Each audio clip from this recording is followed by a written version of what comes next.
പ്രതിപക്ഷ നേതാവ് വി.ഡി. സതീശൻ മാധ്യമങ്ങളെ കാണുകയാണ്. അതിലേക്ക് സാംസ്കാരിക പ്രവർത്തകരെയും എഴുത്തുകാരെയും എല്ലാം ക്രൂരമായി പീഡിപ്പിച്ചു കൊല്ലുന്ന ഗുലാഗുകൾ ഉണ്ടായിരുന്നു. ആ ഗുലാഗുകൾ സ്റ്റാലിൻ്റെ കാലത്തെ ഗുലാഗുകൾക്ക് സമാനമായി കേരളത്തിലെ പോലീസ് സ്റ്റേഷൻ മാറിയിരിക്കുകയാണ്.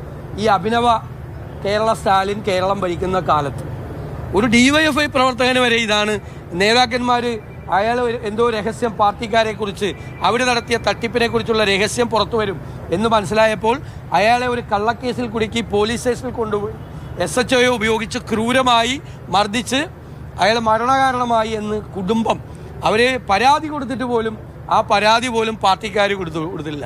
പത്തനംതിട്ട ജില്ലയിലൊക്കെ ക്രിമിനലുകളാണ് പോലീസ് സ്റ്റേഷനുകൾ ഭരിക്കുന്നത്. ഇതിനു മുമ്പ് ഞങ്ങൾ ആരോപണം ഉന്നയിച്ചിട്ടുള്ളതാണ്. ഇതിനൊന്നും ഒരു നടപടി എടുക്കാതെ ഇത്രയും ദിവസമായിട്ട് മൗനത്തിൻ്റെ വാൽമീകത്തിൽ ഒളിച്ചിരിക്കുകയാണ് കേരളത്തിലെ മുഖ്യമന്ത്രി.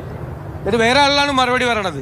മറുപടി നിങ്ങളാണ് പോലീസ് വകുപ്പ് ആഭ്യന്തര വകുപ്പ് ഭരിക്കുന്നതെങ്കിൽ നിങ്ങൾ മറുപടി പറയണം. പിണറായി വിജയൻ മറുപടി പറയണം. നിങ്ങൾ സ്റ്റാലിൻ ചമയണ്ട കേരളത്തിൽ. ഇത് സ്റ്റാലിൻ്റെ റഷ്യയല്ല, ഇത് ജനാധിപത്യ കേരളമാണ്. നിങ്ങൾ സ്റ്റാലിൻ ചമയണ്ട എന്നാണ് ഞങ്ങൾക്ക് ആവശ്യപ്പെടാനുള്ളത്. രണ്ടാമത്തെ കാര്യം, ഈ ഗവൺമെൻറ് ഞങ്ങൾ ഇതിനു മുമ്പ് നിയമസഭയിൽ കൊണ്ടുവന്നതാണ്. ലോകത്തുള്ള എല്ലാ അസുഖവും കേരളത്തിലുണ്ട്. അതിനെ നിയന്ത്രിക്കാൻ ആരോഗ്യവകുപ്പ് ഒന്നും ചെയ്യുന്നില്ല.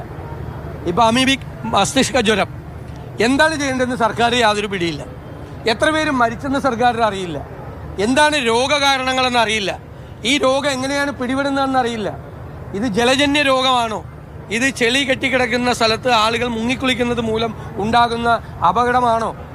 എന്താണ് എന്ന് പറഞ്ഞ് ആളുകൾ മരിച്ചുകൊണ്ടിരിക്കുകയാണ്. ഇപ്പോൾ തന്നെ 6 പേര് ഈ മാസം മരിച്ചു.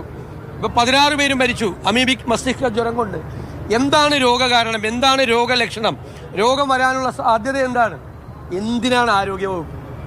വെറുതെ അല്ലല്ലേ ഞങ്ങൾ പറഞ്ഞത് ആരോഗ്യവകുപ്പ് വെന്റിലേറ്ററിലാണ്. ഒന്നും പറയാനില്ല. ജനങ്ങൾക്കിടയിൽ ബോധവൽക്കരണം നടത്തണ്ടേ? ഇത്രയും ആളുകൾ മരിക്കുമ്പോൾ ഉണ്ടാകുന്ന ഇൻസെക്യൂരിറ്റി എന്താണ്? അരക്ഷിത ബോധം എന്താണ്? ആളുകളുടെ മനസ്സിൽ പേടിയല്ലേ? കുഞ്ഞുങ്ങൾക്കൊക്കെ വരുവാണ്, പേടിയാണ് ആളുകൾക്ക്.